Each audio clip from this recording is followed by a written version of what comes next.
اللهم صل على محمد وعلى آل محمد كما صليت على إبراهيم وعلى آل إبراهيم إنك حميد مجيد. اللهم بارك على محمد وعلى آل محمد كما باركت على إبراهيم وعلى آل إبراهيم إنك حميد مجيد. قال الله تبارك وتعالى في القرآن المجيد والفرقان الحميد: أعوذ بالله من الشيطان الرجيم. بسم الله الرحمن الرحيم. والسابقون الأولون من المهاجرين والأنصار والذين اتبعوهم بإحسان رضي الله عنهم ورضوا عنه وأعد لهم جنات تجري تحتها الأنهار خالدين فيها أبدا ذلك الفوز العظيم. وقال تعالى: من عمل صالحا من ذكر أو أنثى وهو مؤمن فلنحيينه حياة طيبة وَلَنَجْزِيَنَّهُمْ أَجْرَهُمْ بِأَحْسَنِ مَا كَانُوا يَعْمَلُونَ. وقال النبي صلی اللہ تعالی علیہ وسلم: الدنيا متاع وخير متاعها المرأة الصالحة أو كما قال عليه الصلاة والسلام. اللهم صل على سيدنا ومولانا محمد وعلى آل سيدنا ومولانا محمد وبارك وسلم وصل عليه. اللهم صل على سيدنا ومولانا محمد وعلى آل سيدنا ومولانا محمد وبارك وسلم وصل عليه. اللهم صل على سيدنا وسيد ساداتنا وسيد عاداتنا وحبيبنا وحبيب ربنا وصمدنا وأجملنا وأكملنا وأحسننا وأرفقنا وأعلانا وأولانا وأزكانا وأتقانا محمد صلى الله عليه وعلى آله وأهله وذرياته وصحابته ومن تبعهم بإحسان إلى يوم الدين. اللہ نے جو کامیابی کا قانون بنایا ہے وہ قانون مرد اور عورت دونوں کے لیے ایک جیسا ہے. مرد کے لیے بھی وہی قانون ہے، عورت کے لیے بھی وہی تعلیمات ہیں. چند چیزیں ایسی ہیں گنتی کی جن کے بارے میں یہ کہا جا سکتا ہے کہ یہ ذمہ داریوں کا تھوڑا سا فرق ہے، اور یہ ایک فطری بات ہے. ایک گھر ہے، اس کی ذمہ داریاں تقسیم ہوتی ہیں. ایک ادارہ ہے، اس کی ذمہ داریاں تقسیم ہوتی ہیں. فرق ہوتا ہے، اور ان مراتب کے فرق کے بغیر کوئی ادارہ، کوئی نظام دنیا میں کامیاب نہیں ہو سکتا، چل نہیں سکتا.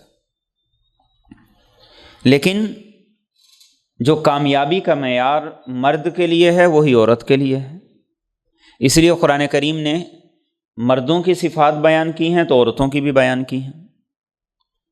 اور ابتدائے اسلام میں اللہ کے رسول صلی اللہ علیہ وسلم کے اعلان نبوت کے چند روز بعد جو ہمیں منظر نظر آتا ہے، سب سے پہلے اسلام قبول کرنے والوں میں سیدہ کائنات سیدہ خدیجہ رضی اللہ تعالی عنہ خاتون ہے.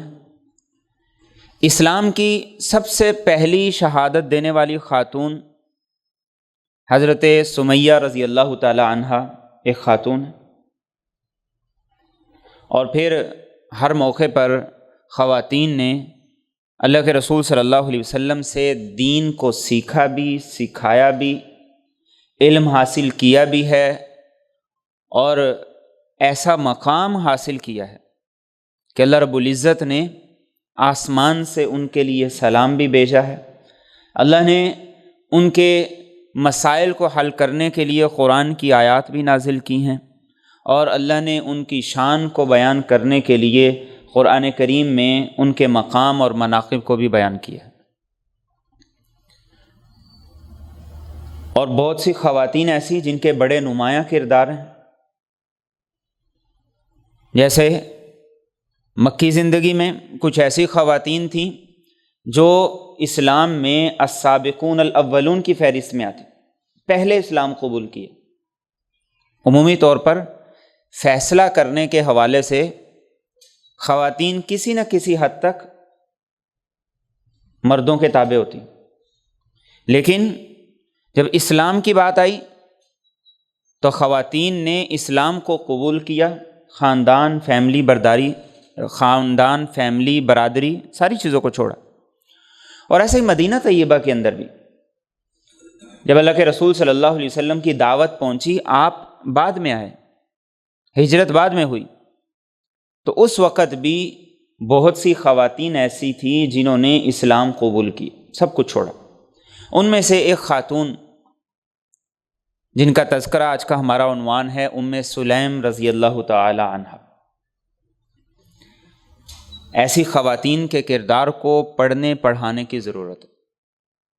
آج ہمارا معاشرہ جس طرف چل پڑا ہے، جب تک ان خواتین کے کردار کو نمایاں نہیں کیا جائے گا، عورت کو اس کا مقام، اس کا مرتبہ نہیں بتایا جائے گا، اور بار بار ایسا نہیں کیا جائے گا، تو اس کا نتیجہ کیا ہوگا جو ہمارے سامنے ہے۔ ام سلیم رضی اللہ تعالیٰ عنہ یہ وہ خاتون ہیں کہ اللہ کے رسول صلی اللہ علیہ وسلم ازواج مطہرات کے بعد پورے مدینہ طیبہ میں اگر کوئی گھر ایسا ہے جس میں بار بار جاتے ہیں تو وہ ام سلیم کا گھر تھا۔ جتنا اس گھر میں جاتے تھے کسی گھر نہیں جاتے تھے، اور یہ رشتے میں رسول اکرم صلی اللہ علیہ وسلم کی رضائی خالہ تھی۔ اور ام سلیم یہ وہ خاتون ہیں جو حضرت انس بن مالک جو رسول اکرم صلی اللہ علیہ وسلم کے خادم تھے، ان کی والدہ تھی۔ ان کی کنیت، ان کا لقب رمیسہ بھی تھا۔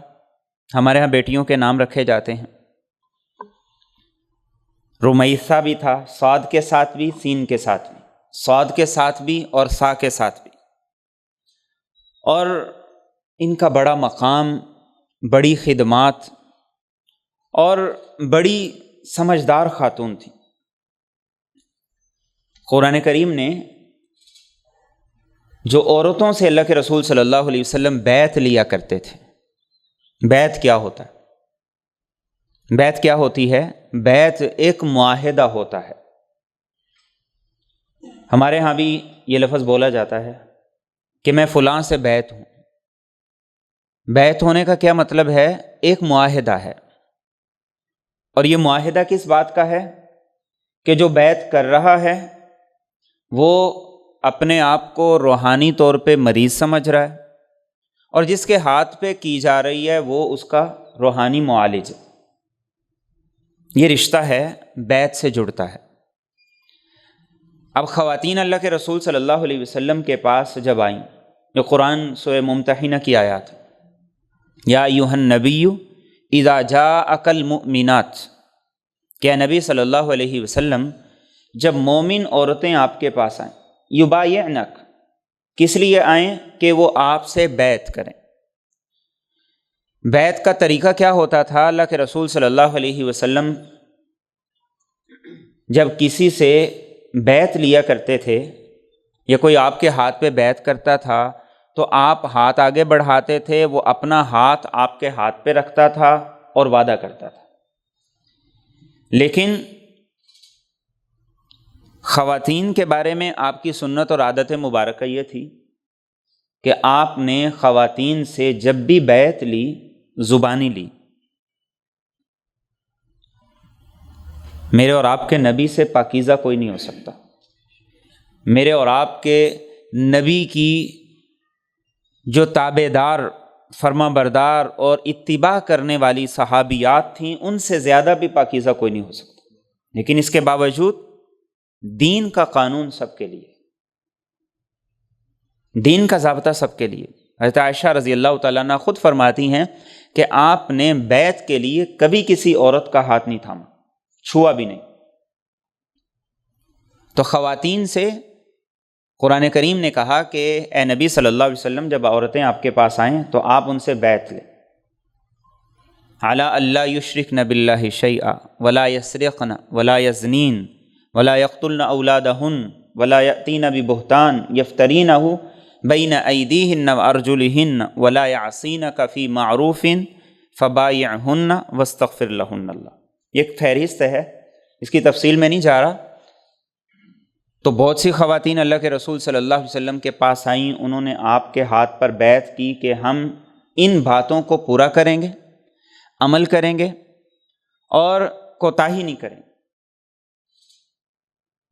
تو خود صحابیات یہ کہتی ہیں جن عورتوں نے اللہ کے رسول صلی اللہ علیہ وسلم کے ساتھ کی ہوئی بیعت کو پورا کیا، وفاداری کا حق ادا کیا، ان میں سے ایک ام سلیم رضی اللہ تعالی عنہ تھی، اور دین کا شوق تھا حاصل کرنے کا، سوال کرنے کا۔ خود فرمایا کرتی تھی کہ ہم دین کے معاملے میں اللہ کے رسول صلی اللہ علیہ وسلم سے سوال کریں، آپ سے پوچھیں، ہمارے مسئلے کا ہمیں جواب مل جائے، ہماری غلطی ٹھیک ہو جائے، جہالت دور ہو جائے، یہ بہتر ہے اس سے کہ ہم سوال نہ کریں اور ہم جاہل رہیں، نادان رہیں اور اللہ کے ہاں مجرم۔ اس لیے اللہ کے رسول صلی اللہ علیہ وسلم سے سوال کرتی تھی تو دین کو سامنے رکھ کے، پھر کوئی غیرت، کوئی حیا، اس کی کوئی رکاوٹ نہیں ہوتی تھی، اس لیے کہ سوال دین کا ہے۔ دین کا جب معاملہ ہے تو پھر حیا نہیں۔ شرم اور حیا کے دو تقاضے ہیں یہ بے دینی کے معاملے میں۔ دین کا معاملہ ہے، سوال ہے تو وہ کیا کرتی تھی۔ چنانچہ ایک دفعہ انہوں نے اللہ کے رسول صلی اللہ علیہ وسلم سے سوال کیا تو حضرت ام سلمہ رضی اللہ تعالیٰ عنہ بیٹھی ہوئی تھی پاس، سوال پہ بڑی حیران ہوئی، کہا کہ تم نے ایسا سوال رسول اکرم صلی اللہ علیہ وسلم سے کیا؟ تو آپ نے بھی سوال کا جواب دیا اور فرمایا ان اللہ لا یستحی من الحق، حق کے معاملے میں اللہ بھی حیا کو گوارا نہیں کرتا۔ جو بات کہنے کی ہے، دین کے دائرے کے اندر ہے، وہاں انسان حیا اور شرم کی وجہ سے سوال نہ کرے۔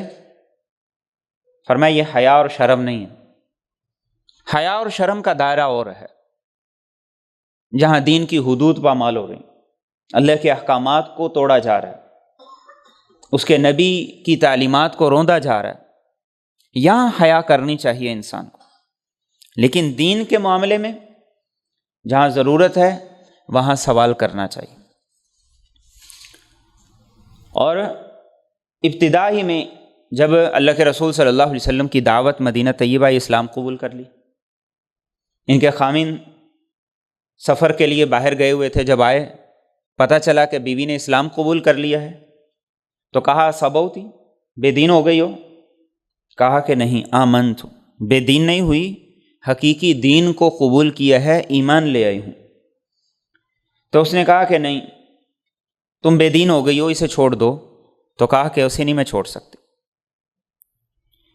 اور اس وقت انس رضی اللہ تعالیٰ عنہ گود میں تھے، بچے تھے، تو انہیں سکھایا کرتی تھی کہ کہو لا الہ الا اللہ، کہو اشہد ان محمد الرسول اللہ۔ تو خامن کہتا ہے کہ میرے بیٹے کو خراب نہ کرو، اس کا دین وہی ہوگا جو میرا دین ہوگا۔ لیکن وہ کہتی کہ نہیں، اسے میں خراب نہیں کر رہی، اس کی آخرت اور عاقبت کو سنوار رہی ہوں۔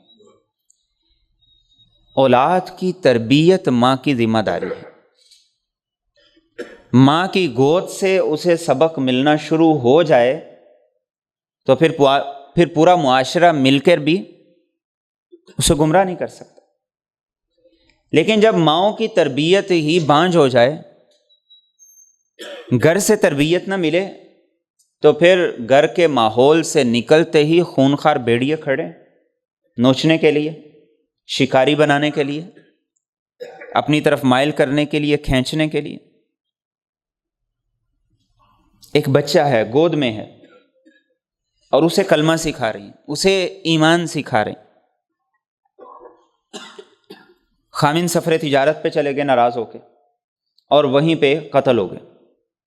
ان کو پتہ چلا تو کہا کہ جب تک یہ میرا بیٹا فیڈ کرتا ہے، دودھ پیتا ہے، اس وقت تک میں نکاح نہیں کروں گی، اور نکاح تب کروں گی جب تھوڑا یہ سمجھدار ہو جائے گا اور مجھے اجازت دے گا۔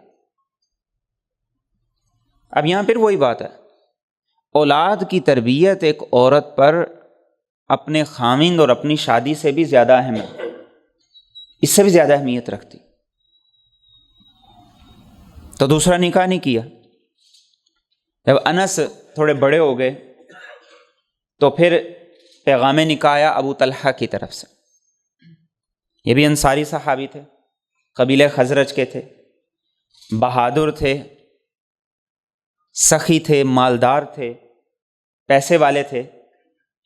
تو ابو طلحہ رضی اللہ تعالیٰ عنہ نے جب رشتہ بھیجا تو ام سلیم نے کہا کہ جیسا تمہارا رشتہ ہے کسی کے پاس جائے تو وہ اسے ٹھکرائے نہیں، صفات ہیں، خوبیاں ہیں، لیکن اسلام پہ سمجھوتا نہیں ہو سکتا. میں مسلمان ہوں، تم غیر مسلم ہو، میں کیسے سمجھوتا کر لوں؟ سمجھوتا نہیں ہو سکتا. اسلام کو نہیں چھوڑا جا سکتا. آج کتنے ہی لوگ ایسے ہیں کہ جو صرف پیپر بنانے کے لیے غیر مسلم عورتوں سے شادی کر لیتے، اور جعلی پیپر بنانے کے لیے پہلی بیوی کو طلاق بھی لکھ دیتے.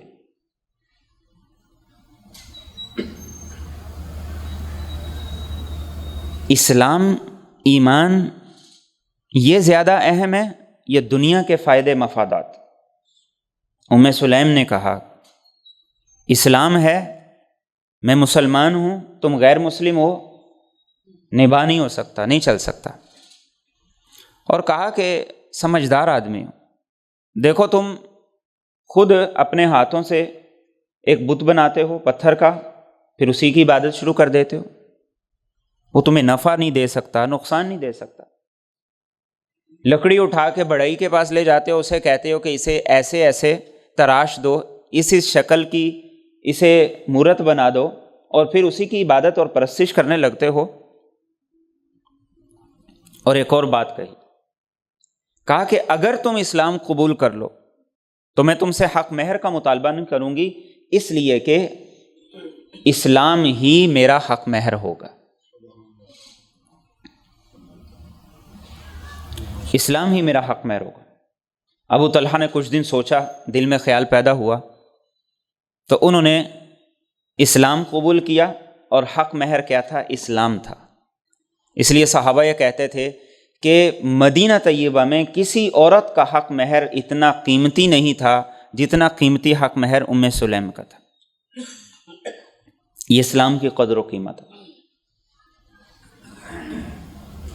نکاح ہو گیا، اللہ نے ایک بیٹا دے دیا. اب وہ بیمار رہنے لگا. ایک دفعہ اس کی طبیعت کافی بگڑی. ابو طلحہ انصاری رضی اللہ تعالیٰ عنہ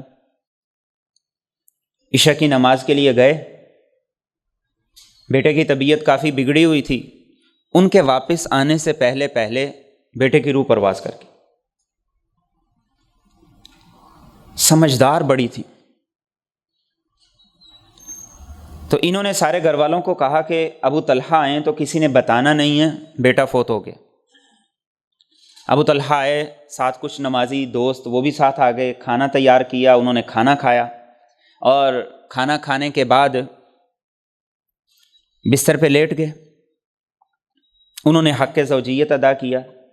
صبح ہونے لگی تو کہا کہ یہ بتاؤ، اگر کوئی تمہیں امانت دے اور پھر کچھ وقت کے بعد وہ کہے میری امانت واپس کرو، اور تم یہ کہو کہ میں واپس نہیں کرتا، تو کیا یہ ٹھیک ہے؟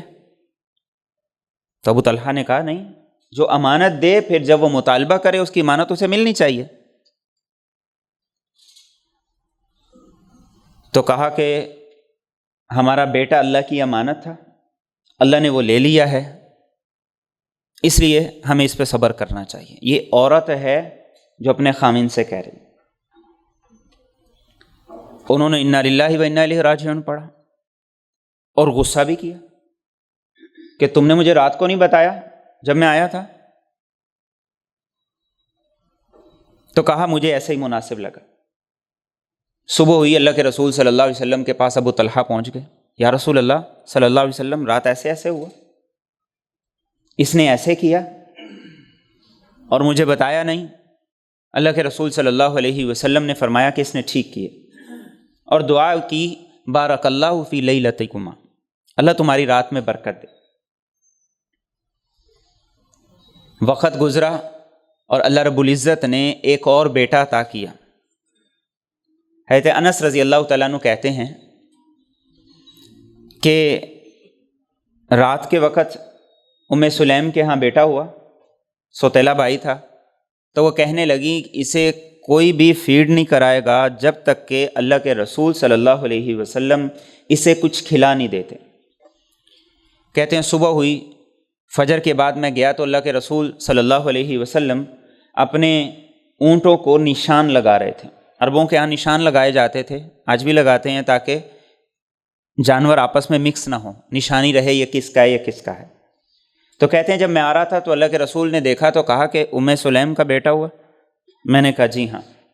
تو آپ نے کہا کہ لاؤ، اجوا کھجور منگوائی، آپ نے اسے چبایا، چبا کے نرم کیا، اس کے منہ میں ڈال دیے، اور بچے نے اسے چوسنا شروع کیا تو آپ نے صحابہ کو کہا کہ دیکھو انصار کے بچے بھی کھجور سے کتنی محبت کرتے ہیں۔ انس کہتے ہیں میں نے کہا یا رسول اللہ گڑتی ہو گئی ہے، برکت والی ہو گئی ہے، آپ نام بھی رکھ دیں۔ تو آپ نے کہا کہ اس کا نام عبداللہ ہے۔ چلے گئے۔ یہ سمجھداری تھی، میرے نبی کی دعا تھی کہ صحابہ یہ کہتے ہیں کہ عبداللہ کی نسل میں سے پھر 7 بیٹے ہوئے، 7 کے 7 قرآن کے حافظ بھی تھے، عالم بھی تھے۔ آج نام رکھنا ہمارے لیے کتنا بڑا مسئلہ ہے۔ باپ کہتا ہے یہ رکھنا ہے، ماں کہتی یہ رکھنا ہے، تایا کہتا ہے میں نے رکھنا ہے، سارے کہتے ہیں، اور پھر ڈھونڈ کے ایک ایسا گھٹیا سا نام رکھتے ہیں جس کا مفہوم ہی کوئی نہیں، مطلب ہی کوئی نہیں، لکھنا بھی نہیں آتا کہ وہ نام کیا ہے۔ جیسے میں نے بتایا ام سلیم کا لقب تھا رمیسہ، ہم نام رکھتے ہیں نا رمیسہ، لیکن اس نام کا مطلب کسی کو آتا ہے؟ گوگل پہ دیکھا یہ نام لکھا ہوا ہے، اور بعد میں جب پتہ چلتا ہے پوچھتے ہیں تو نہ وہ نام ہے نہ اس کا مطلب ہے، بس رکھ لی۔ اللہ کے رسول صلی اللہ علیہ وسلم نے صحابہ کو کیا سکھایا؟ صحابہ پوچھتے یا رسول اللہ کیا نام رکھیں؟ آپ کہتے ہیں عبداللہ۔ کیا رکھیں؟ عبد الرحمن۔ کیا رکھیں؟ عبد العزیز۔ ایسے نام اللہ کے رسول صلی اللہ علیہ وسلم صحابہ کو بتایا کرتے تھے۔ اور ام سلیم رضی اللہ تعالیٰ عنہ جب اللہ کے رسول صلی اللہ علیہ وسلم ہجرت کر کے مدینہ طیبہ تشریف لائے تو ہر کوئی اللہ کے رسول کے پاس آیا گفٹ لے کے، کوئی بکری لے آیا، کوئی اونٹ لے آیا، کسی کے گھر کچھ اور تھا وہ لے آیا۔ ام سلیم کہتی ہیں کہ خامن تھا نہیں، ایک چھوٹا سا بچہ تھا، تو میں نے سوچا کہ کیا ہدیہ دوں، کیا گفٹ دوں، سارے دے رہے ہیں میں کیوں پیچھے رہوں۔ تو حضرت انس خود کہتے ہیں کہ میں 9 عمر تھا، میری ماں نے کیا کیا، اپنی آدھی چادر، آدھا دوپٹہ مجھے تہبند کے طور پہ دیا، آدھا اوپر دیا، ہاتھ پکڑا، اللہ کے رسول صلی اللہ علیہ وسلم کی بارگاہ میں چلی گئی۔ آپ بیٹھے ہوئے تھے، کوئی آ رہا ہے اپنے اپنے ہدیے دے کے جا رہا ہے، گفٹ دے کے جا رہا ہے، تو سب چلے گئے۔ تو میں نے کہا یا رسول اللہ میرے پاس اور کچھ نہیں، یہ میرا بیٹا ہے، یہ آپ کو گفٹ ہے، یہ آپ کا نوکر رہے گا۔ حضرت انس کہتے ہیں پھر میں نے اللہ کے رسول صلی اللہ علیہ وسلم کی خدمت کی 10 سال۔ بچے تھے، چھوٹے تھے، لیکن فرماتے ہیں کہ کبھی بھی اللہ کے رسول صلی اللہ علیہ وسلم نے مجھے یہ نہیں کہا ایک مرتبہ بھی کہ یہ کیوں کیا اور یہ کیوں نہیں کیا۔ بچے اپنے مزاج کے ہوتے ہیں، ان کی اپنی طبیعت ہوتی، لیکن یہ میرے اور آپ کے نبی کے اخلاق تھے۔ آج ملازموں کے ساتھ ہم کیا سلوک کرتے ہیں؟ گھروں میں چھوٹی چھوٹی بچیاں ہیں، 24 گھنٹے رہتی ہیں، صبح سے اٹھا لیتے ہیں، رات دیر تک جگائے رکھتے ہیں، کام کی کوئی لمٹ نہیں ہے، کتنا ہے کتنا نہیں ہے، اور معاوضہ کیا ہے؟ کچھ بھی نہیں، نہ ہونے کے برابر۔ اور پھر اس کے ساتھ جو تشدد ہے، زیادتی ہے، نا انصافی ہے، وہ علیحدہ ہے۔ 10 سال کہتے ہیں کہ اللہ کے رسول صلی اللہ علیہ وسلم نے نہ کبھی مجھے یہ کہا کیوں کیا، اور نہ ہی کبھی یہ کہا یہ کیوں نہیں کی۔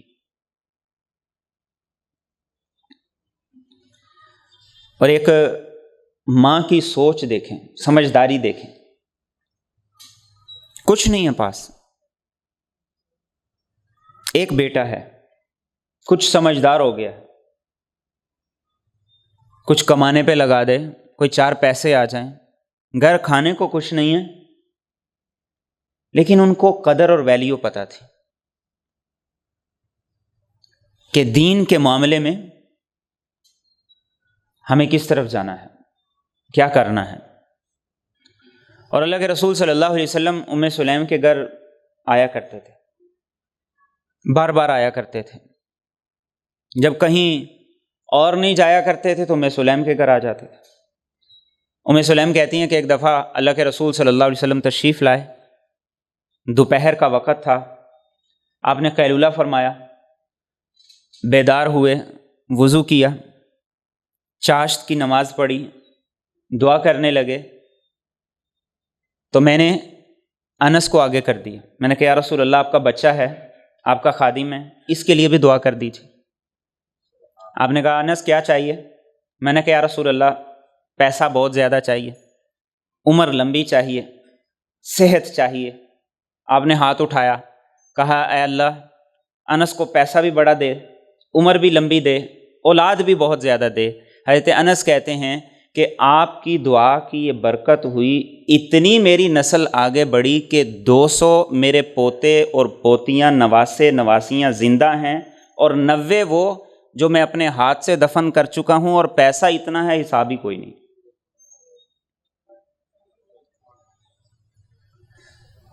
اور ایک دفعہ اللہ کے رسول صلی اللہ علیہ وسلم قیلولے کے لیے تشریف لائے، ام سلیم کہتی ہیں کہ میں نے آپ کے لیے ایک چٹائی بچھا دی، آپ چٹائی پہ لیٹے، دھوپ پڑنا شروع ہوئی تو پسینے سے شرابور ہو گئے۔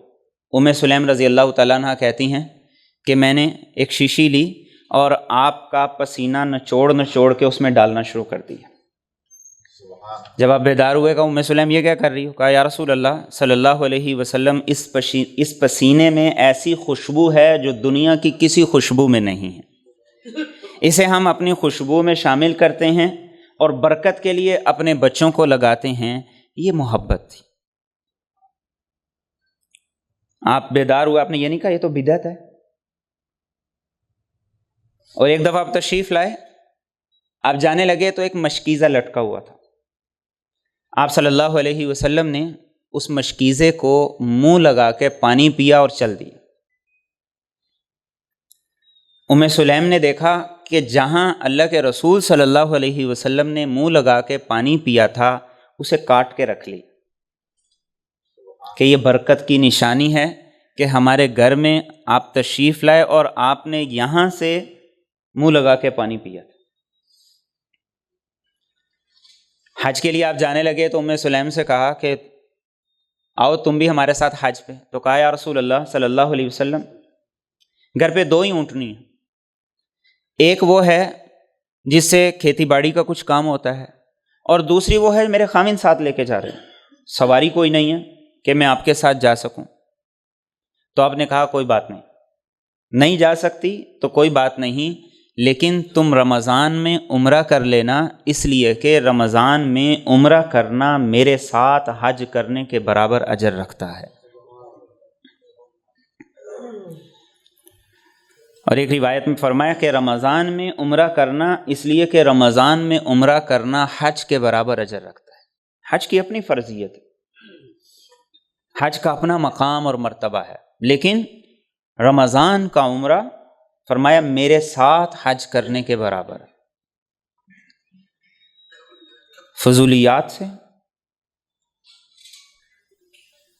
اسراف سے، بیجا خرچی سے بچیں، خود بھی بار بار اللہ کے گھر جائیں، اپنی اولاد کو بھی لے کے جائیں، اس سے ایمان تازہ ہوتا ہے، انسان پاکیزہ ہو کے آتا ہے، بری عادات اچھی خصلتوں اور صفات میں بدلتی ہیں، اور جو جتنا بار بار جاتا ہے وہ اتنا ہی زیادہ صاف ہو کے آتا ہے۔ اور اللہ کے رسول صلی اللہ علیہ وسلم نے ایک حدیث میں یہ بات ارشاد فرمائی، آپ نے فرمایا کہ جس آدمی کے پاس استطاعت ہو اور 5 سال گزر جائیں وہ حج نہ کر سکے، عمرہ نہ کر سکے، اس سے زیادہ بد نصیب کوئی نہیں۔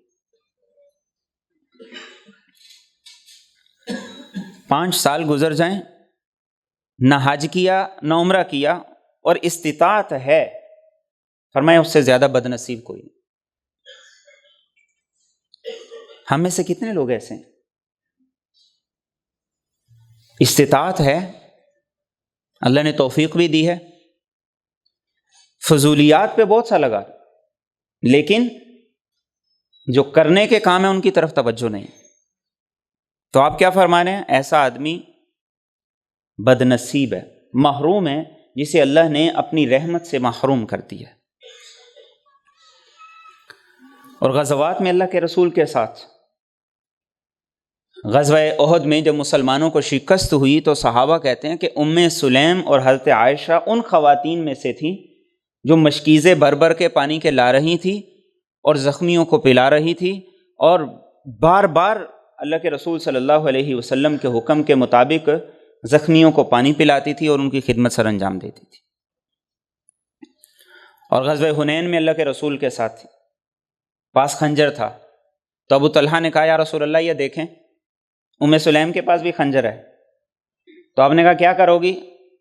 تو کہا کوئی مشرک میرے قریب آئے اس کا پیٹ پھاڑ دوں، اور کہا کہ سب سے زیادہ خبر تو میں ان 9 مسلموں کی لیتی ہوں، جب تیر چلے آپ کو چھوڑ کے بھاگ گئے، ان کو نہیں میں نے چھوڑنا۔ تو آپ نے کہا کہ ام سلیم اس کی ضرورت نہیں ہے، اللہ ہمارے لیے کافی ہو گیا، اس نے اچھا کیا۔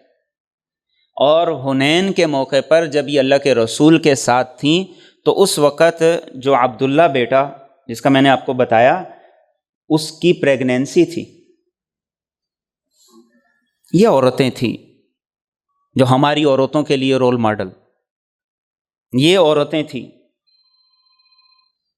جو ہماری خواتین کے لیے اسوہ اور نمونہ ہیں۔ غزوہ خیبر میں اللہ کے رسول کے ساتھ جب غنیمت کا مال تقسیم ہوا تو آپ نے ام سلیم کو بھی دیا، اور غزوہ خیبر کے سفر میں ہی واپسی پر حضرت صفیہ رضی اللہ تعالیٰ عنہا سے نکاح ہوا۔ اپنی شادیوں کو اپنے نبی کے اسوہ اور طرز عمل پہ لائیں۔ سفر سے واپس آ رہے ہیں، شادی ہو رہی ہے، تو ام سلیم کہتے ہیں کہ آپ نے مجھے کہا کہ یہ میری دلہن ہے، اسے تیار کرو۔ ام سلیم کہتے ہیں حالات یہ تھے، خیمہ کوئی نہیں، چادریں کوئی نہیں، اور آپ نے کہا تیار کرو۔ کہتی ہیں کہ میں نے 2 چادریں لی، 2 درختوں کے درمیان میں باندھی، حضرت صفیہ کو بٹھایا، ان کو خوشبو لگائی، کنگھی کی، اور اللہ کے رسول صلی اللہ علیہ وسلم سے ان کی اسی سفر کے دوران جب آپ خیبر سے مدینہ طیبہ آ رہے ہیں رخصتی بھی ہو۔ آج دلہنوں کو تیار کرنا اتنا بڑا مسئلہ ہے، اور بعد میں جب منہ دھو کے سامنے آتی ہے تو مکر ہی جاتے ہیں، یہ تو ہے ہی نہیں، اس سے تو ہم نے رشتہ کیا ہی نہیں، دیکھنے گئے تھے اور ہے۔ یہ ایسے جیسے قربانی کے اونٹ نہیں لینے جاتے، بکرے لینے جاتے ہیں، اس کے گلے میں ہار ہوتے ہیں، سب کچھ ہوتا ہے، جب گھر آ کے وہ ہار اتارتے ہیں تو صبح دیکھتے ہیں تو وہ ہے ہی نہیں۔ یہی حال ہمارے رشتوں کا بھی، پہلے ایک رنگ کی شیڈ ہے، پھر دوسرے رنگ کی شیڈ ہے، ایک رنگ دھلتا ہے، دوسرا دھلتا ہے، تیسرا دھلتا ہے، اندر سے جو چیز نکلتی ہے تو یہ کہتے ہیں یہ تو رشتہ دیکھا ہی نہیں۔ اور کتنی فضول خرچی ہے، کتنا بے جا خرچ ہے۔ آپ مدینہ طیب آ رہے ہیں، سفر میں ہیں، دلہن تیار ہو رہی ہے، کیسے؟ کنگھا کیا اور خوشبو لگا دی، بس۔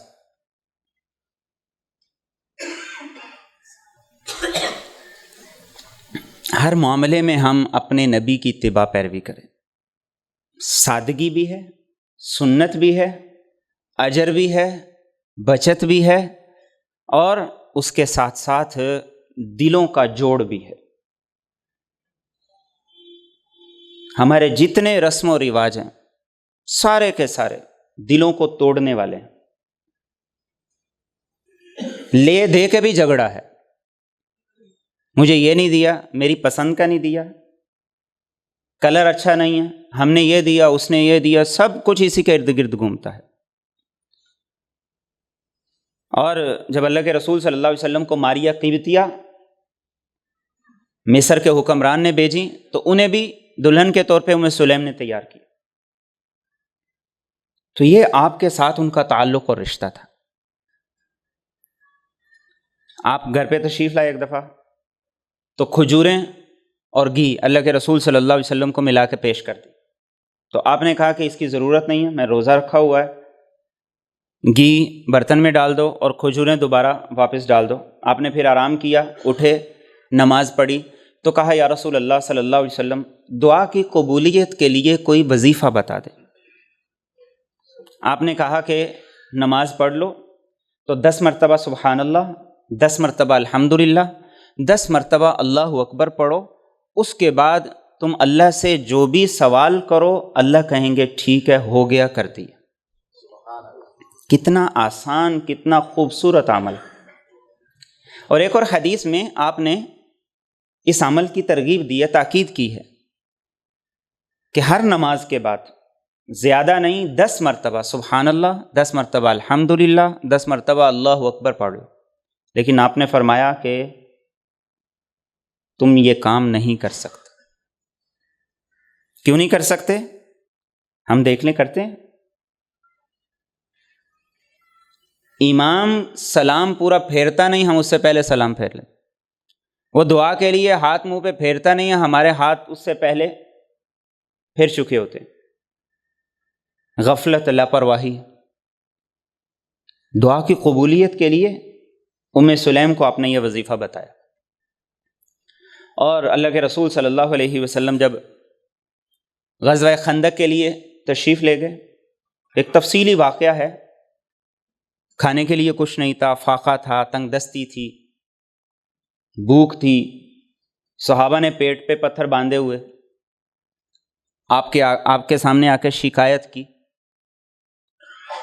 تو آپ نے اپنے شکم مبارک سے جب کپڑا ہٹایا تو 2 پتھر بندھے ہوئے تھے. یہ ہوتا ہے قائد اور لیڈر. میرے اور آپ کے قائد اور لیڈر صرف اور صرف میرے اور آپ کے نبی. اس دنیا میں کوئی ایسا نہ ہے نہ ہو سکتا ہے جو ان صفات اور صلاحیتوں کے ساتھ قائد اور لیڈر بنے. تب ابو طلحہ کہتے ہیں کہ میں بیوی کے پاس گیا، میں نے کہا کہ اللہ کے رسول صلی اللہ علیہ وسلم نے پیٹ پہ 2 پتھر باندھے ہوئے ہیں، گھر پہ کچھ ہے؟ اس نے کہا گھر پہ تو کچھ نہیں ہے، تھوڑا سا جو ہے چند لوگ کھا سکتے ہیں، اور ایک بکری ہے جس سے ہم دودھ پیتے ہیں. تو انہوں نے کہا کہ تم اس طرح کرو، اس کو ذبح کرو اور یہ روٹیاں پکاؤ. ابو طلحہ کہتے ہیں میں اللہ کے رسول صلی اللہ علیہ وسلم کے پاس آیا. میں نے کہا یا رسول اللہ صلی اللہ علیہ وسلم آپ اور کچھ اور آپ کے ساتھ اگر آ جائیں تو کھانے کا انتظام ہے. آپ نے سنا 1400 لوگ خندق کے موقع پر آپ کے ساتھ. تو آپ نے کہا خندق والو آج دعوت ہے، آؤ چلیں سارے. ابو طلحہ کہتے ہیں میرے ہاتھ پاؤں پھول گئے، میں دوڑا ہوا گیا. میں نے ام سلیم کو کہا کہ تم کہہ رہی تھی 8-10 لوگ بلاؤ، اللہ کے رسول تو 1400 لوگ لا رہے ہیں. ام سلیم نے کہا کہ تم نے کہا 1400 لوگ لے آئے. میں کہا نہیں، میں نے تو کہا کہ آپ اور چند اور آپ کے ساتھ. تو ام سلیم نے کہا پھر اللہ جانے اور اس کا رسول جانے. آپ تشریف لائے. آپ نے کہا ام سلیم کیا ہے؟ کہ یا رسول اللہ یہ روٹیاں ہیں اور یہ تھوڑا سا گوشت ہے بکری کا جو ذبح کی ہے. تو آپ بیٹھ گئے، آپ نے اللہ سے برکت کی دعا کی. اور مینج کیسے کیا جاتا ہے، مینجمنٹ کیا ہوتی ہے؟ 1400 لوگ ہیں، ایک چھوٹا سا گھر ہے، ایک گھر بھی نہیں ہے، پورا کمرہ ہے چھوٹا سا. تو آپ نے حضرت انس سے کہا کہ باہر کھڑے ہو جاؤ، 10 لوگ اندر بھیجو. آج شادی کے لیے ارینج کرنا کتنا مشکل ہوتا ہے. انس کہتے ہیں میں دروازے پہ کھڑا ہو گیا، 10 لوگ اندر آتے، کھانا کھاتے واپس چلے جاتے، پھر 10 آتے، پھر کھاتے، پھر چلے جاتے، پھر 10 آتے. کہتے ہیں کہ ایسے 1400 لوگوں نے کھانا کھایا اور سب سے آخر میں میرے اور آپ کے نبی نے کھایا. یہ ہوتا ہے قائد اور لیڈر. آپ نے کھا لیا. تو انس کہتے ہیں کہ جب ہنڈیا دیکھی تو سب کچھ اس میں ویسے ہی پڑا تھا جیسے شروع ہوا تھا. پونا ہٹایا تو روٹیاں اتنی ہی تھیں جہاں سے شروع ہوئی تھی. تو آپ نے بلایا ابو طلحہ کو اور کہا کہ یہ لو، یہ تمہاری امانت ہے، تمہارے سپرد کر کے جا رہے ہیں۔ ابو طلحہ کہتے ہیں جب میں نے کھول کے دیکھا تو وہ پہلے سے کم نہیں تھا، پہلے سے زیادہ تھا۔ اور یہ ام سلیم تھی، ایسی سمجھدار خاتون۔ اللہ کے رسول صلی اللہ علیہ وسلم فرماتے ہیں معراج کے سفر کے موقع پر میں نے جنت میں ایک عورت کے چلنے کی آواز سنی۔ میں نے جبریل سے پوچھا یہ کون سی عورت ہے جو جنت میں چل رہی، اس کے چلنے کی آواز مجھے آ رہی ہے؟ تو جبریل نے کہا یہ ابو طلحہ کی بیوی ام سلیم ہے جو جنت میں معراج کے موقع پر آپ کے آگے چل رہی۔ یہ عورت کا مقام ہے، یہ عورت کا مرتبہ ہے۔ مارچ کے مہینے میں عورت مارچ ہوتا ہے عورتوں کے حقوق کے نام پر، عورتوں کی آزادی کے نام پر، لیکن انہیں یہ سپیس کیوں مل رہی ہے؟ انہیں یہ راستہ کیوں مل رہا ہے؟ اس لیے مل رہا ہے کہ طلاق کی شرح زیادہ ہو گئی ہے، تربیت نہیں ہے۔ گھر دو چیزوں سے چلتا ہے، ایک گھرداری سے، گھرداری کے امور آتے ہوں، اور دوسرا دینی تربیت سے۔ ہمارا سارا زور صرف اور صرف بچیوں کو، خاص طور پر بیٹیوں کو یونیورسٹی کالج پڑھانے پر ہے، گھرداری کی تربیت نہیں ہے۔ گھرداری کے بغیر اگلے گھر کوئی بیٹی، کوئی بچی کیسے دن گزار سکتی؟ مہینہ گزار لے گی، 2 مہینے گزار لے گی، سال گزار لے گی۔ جن خواتین کو گھرداری اچھی آتی ہے ان کے گھر نہیں اجڑتے۔ ہم اپنے ماں باپ کو دیکھ لیں، اپنی بہن بہنوں کو دیکھ لیں، گھرداری نہیں سکھاتے ہم۔ اور دوسری چیز دینی تربیت نہیں ہے۔ پہلے کیا ہوتا تھا؟ ماں باپ سب سے پہلے قرآن سکھایا کرتے تھے، اور بیٹیوں کو خاص طور پر قرآن کا ترجمہ پڑھایا کرتے تھے، اور پھر جاتے ہوئے انہیں قرآن گفٹ دیا کرتے تھے۔ آج ساری بے غیرتیاں کر کے ہم نے قرآن رکھ لیا ہے صرف سر پہ سایہ کرنے کے لیے، نہ پڑھا نہ پڑھایا، نہ سیکھا نہ سکھایا، نہ اپنی اولاد کو تربیت دی۔ نتیجہ کیا ہوا؟ طلاق کی شرح بڑھ گئی۔ اب طلاق کی شرح بڑھی تو وہ لوگ جو NGOs کے ایجنڈے پہ کام کر رہے ہیں ان کو موقع مل گیا عورتوں کے حقوق کی آواز اٹھانے کا۔ تو اللہ نے مجھے اور آپ کو بیٹیاں دی ہیں تو ان کی تربیت میں یہ 2 چیزیں شامل کریں، اللہ ان کا مستقبل خود اچھا کرے گا۔ جب ہم اپنی ذمہ داری پوری کریں گے اللہ ان کا مستقبل اچھا کرے گا۔ ہم اپنی ذمہ داری پوری نہ کریں تو پھر بعد میں ہمیں دوسروں سے شکوہ شکایت کرنے کی بجائے اپنا جائزہ لینے کی ضرورت ہے۔